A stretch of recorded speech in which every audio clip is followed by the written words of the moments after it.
Graça e paz da parte do nosso Senhor e Salvador Jesus Cristo. Hoje leremos o livro de Efésios, no capítulo 4, e versículos do 24 a 32. O significado de viver uma vida em santidade.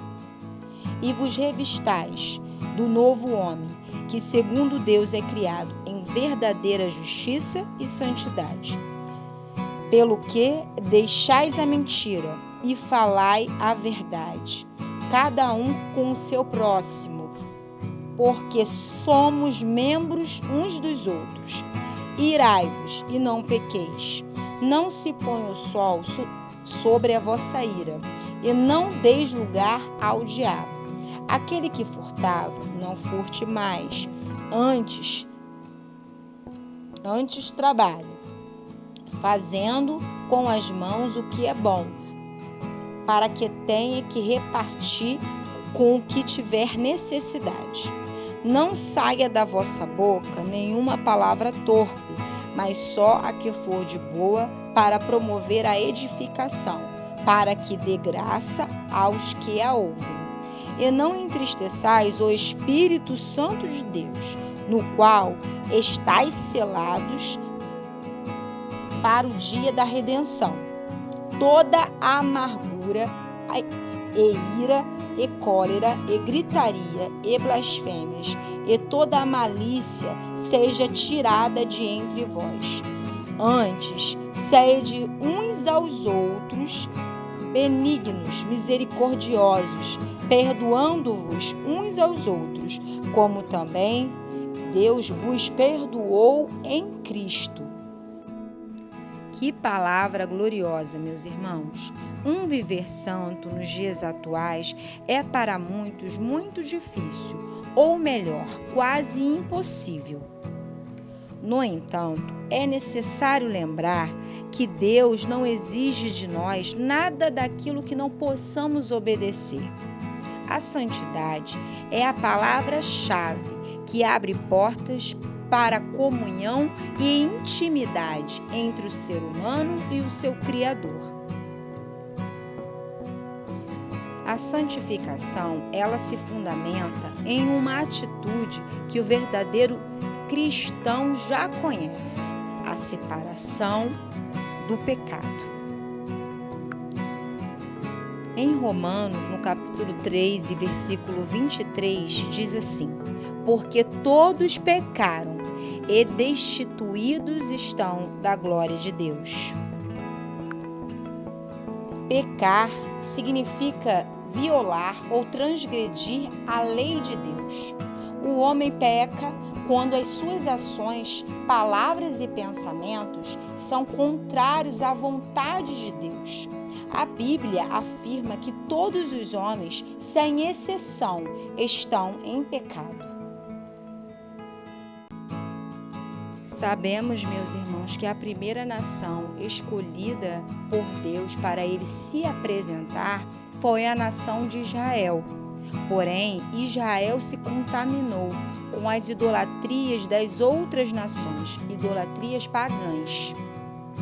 Por essa razão, ele não cessava de exortar, de levantar os seus ungidos de Deus, os seus profetas, para chamar a atenção do povo para o arrependimento dos seus pecados e buscar a santidade no Senhor.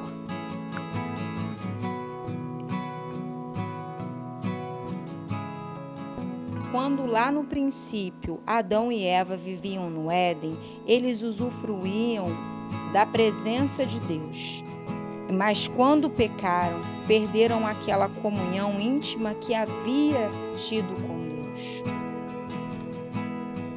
O pecado fez separação entre Deus e a humanidade. Em Romanos, no capítulo 6, versículo 23, diz assim: porque o salário do pecado é a morte, mas o dom gratuito de Deus é a vida eterna por Cristo Jesus. No Antigo Testamento, a prática da santidade consistia em obedecer à lei e os mandamentos de Deus.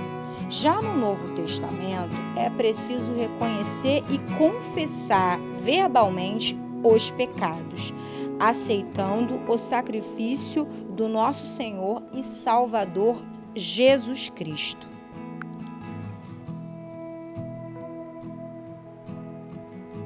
A morte de Cristo na cruz é o alto preço pelo qual são resgatados os pecados dos homens. No entanto, os seus pecados só serão perdoados se você pedir perdão ao Senhor, implorando que Ele venha habitar em sua vida. Somente Cristo pode salvar, meus irmãos. Todo o esforço empreendido pelo homem é insuficiente para alcançar a salvação. As boas obras, a sinceridade, o batismo, a honestidade para com o próximo, a participação das atividades de uma igreja ou qualquer outra coisa não garantem a salvação. Somente Cristo pode salvar, meus irmãos. Quando Paulo escreve sobre o aperfeiçoamento dos santos, ele está se referindo à santificação. Quanto mais nós, cristãos, procuramos separar do mundanismo, mais o Senhor se aproxima de nós. O resultado é a melhor recuperação espiritual, a maior capacidade espiritual para executar as obras de Deus em nossas vidas. O grande propósito de Deus é estabelecer uma relação vital entre si mesmo e o homem e produzir no homem um caráter que esteja de acordo com esta nova relação. Porquanto, sem a santificação, ninguém poderá contemplar o Senhor. É preciso que haja muitas mudanças dentro de nós, meus irmãos. A primeira mudança é a mudança no conceito, a mudança nas atitudes, no compromisso pessoal com Cristo Jesus. A segunda mudança é que precisamos entender que nós servimos em primeiro lugar a Jesus Cristo e depois sim à igreja, à comunidade e ao templo do Senhor Jesus. O processo de um viver santo abrange toda a dimensão do ser humano. Somos espírito, alma e corpo. Sem a ação do Espírito Santo em nossa vida, não poderemos nos tornar santos. E isso depende de uma vida de oração e de busca, dando a oportunidade do Espírito Santo de Deus de ser o nosso ajudador, o nosso conselheiro, o nosso guia em todos os momentos de nossa vida.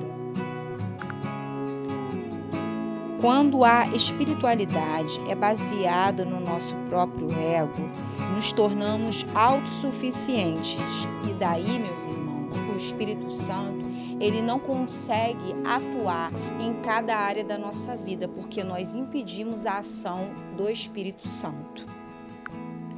O que seria, então, a santidade e as demais coisas?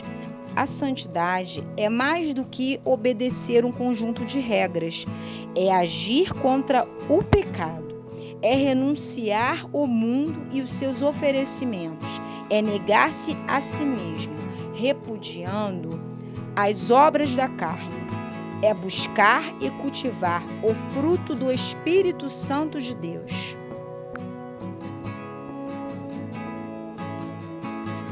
Gálatas, no capítulo 5 e versículos do 22 a 23, diz assim: Mas o fruto do Espírito é amor, gozo, paz, longanimidade, benignidade, bondade, fidelidade, mansidão e temperança.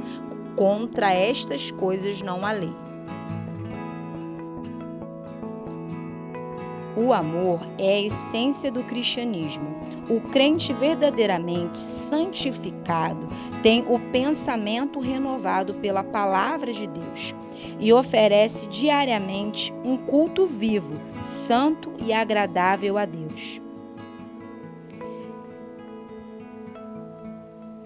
Viver em santidade significa viver e manifestar o caráter de Deus, obedecer à sua vontade, negar-se a si mesmo e se santificar em todos os momentos da sua vida, enchendo a sua alma da palavra de Deus.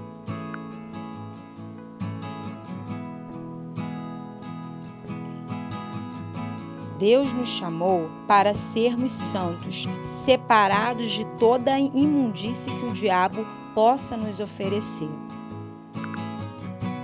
Em 1 Tessalonicenses, no capítulo 4 e versículos do 7 ao 8, diz assim: porque não chamou Deus para a imundície, mas para a santificação.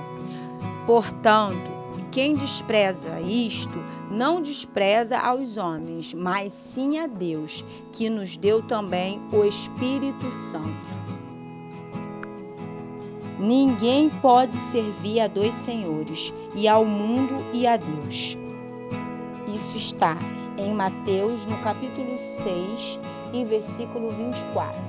Ninguém pode servir a dois senhores, porque ou aborrecerá um e amará o outro, ou se dedicará a um e desprezará o outro.